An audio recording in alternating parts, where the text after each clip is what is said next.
Makanya Nasdem. Boleh nggak? Oke. Sudah ada yang relawan Bapak sampai lagi dengan segala kerendahan hati, dengan memohon doa dari semua, dengan berharap ridho, petunjuk dan inayah darinya. Insya Allah perjalanan panjang ini tidak menjadi perjalanan yang berat, tapi menjadi perjalanan yang ringan, perjalanan yang penuh kemudahan darinya. Kita niatkan ikhtiar ini sebagai ibadah kepada Allah Subhanahu wa taala. Sepeda dari Kampung Mapar bersama-sama dengan Bang Zaki. Selamat ulang tahun untuk Golkar, bersama-sama membangun negeri. Bang Basri tak mau ketinggalan. Bersepeda kencang seorang diri. Bertemu Golkar selalu menyenangkan, semoga sering ketemu lagi.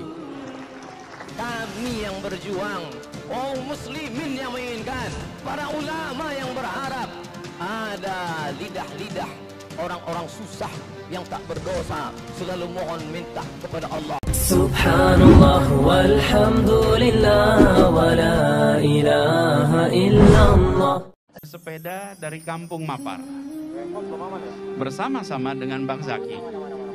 Selamat ulang tahun untuk Golkar, bersama-sama membangun negeri. Bang Basri tak mau ketinggalan. Bersepeda kencang seorang diri. Bertemu Golkar selalu menyenangkan, semoga sering ketemu lagi. Gubernur DKI Jakarta Anies Baswedan berpantun saat memberi sambutan peringatan hari ulang tahun ke-57 Partai Golkar.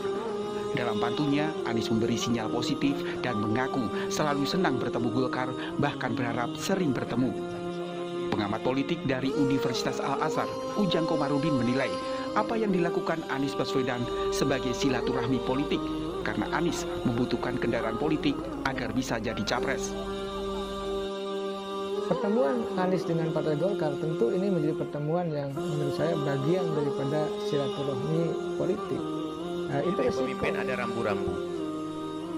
Rambu-rambu ini bukan untuk hari ini saja. Sebab setiap 5 tahun kita diuji untuk memilih, ya enggak? Kalau enggak gubernur, ya bupati, wali kota dan seterusnya sampai presiden. Setiap 5 tahun dibikin heboh kita. Baik, yang pertama, orangnya harus baik. Makna baik itu tidak harus ustadz, paling enggak melakukan haram, bukan penjudi, bukan pemabuk, bukan bezina. Insya Allah nggak ada yang pemabuk ya.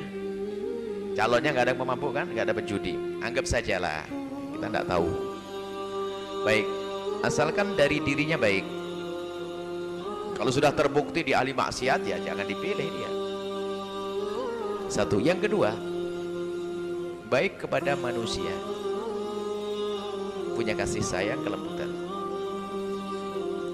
Dua, ya, belum cukup. Orangnya baik kepada dirinya sendiri. Dia baik, ibadahnya mungkin sholat malamnya 1000 rakaat. Soleh. Tak-taunya dermawan, masya Allah. Setiap pengajian di Karangmalang dapat 1 juta gitu. Pokoknya orangnya baik pada umat. Belum cukup, belum boleh Anda pilih. Tahu enggak? Harus ada syarat yang ketiga. Apa itu? Siapa yang ngusung dia? Siapa yang ngusung dia?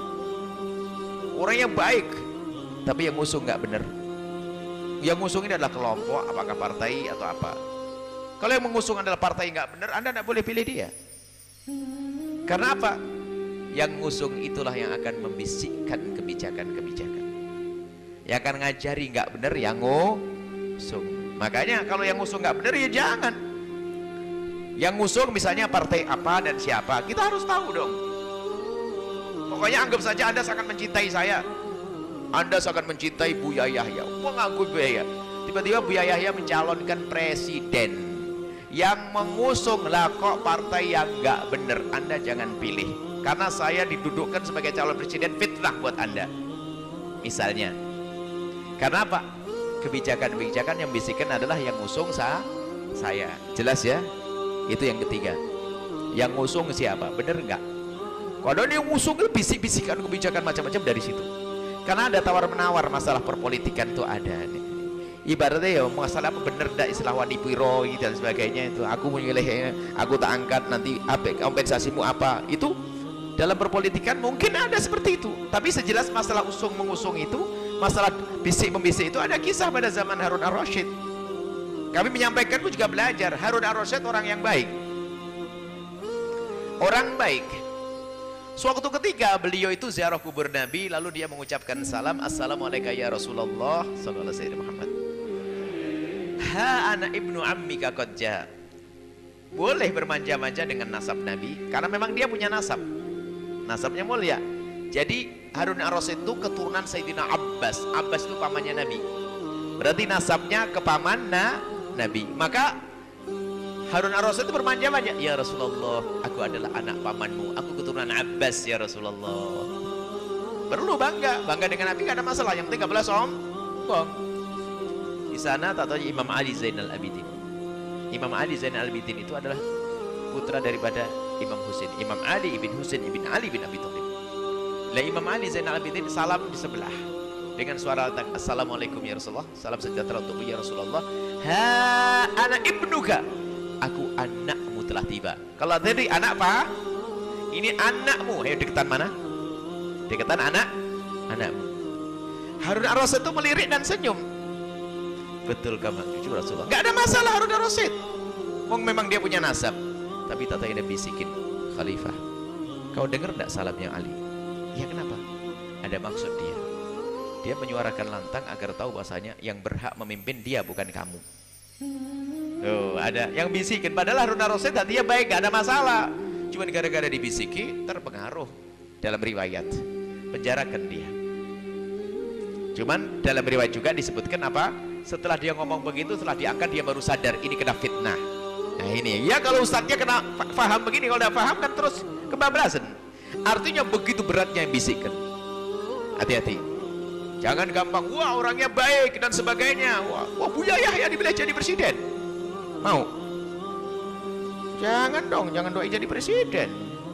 Doain jadi presiden, wah jerumuskan saya. Umar bin Abdul Aziz itu dipilih jadi khalifah, menangis semalam seanak-anaknya diajak nangis bareng kok.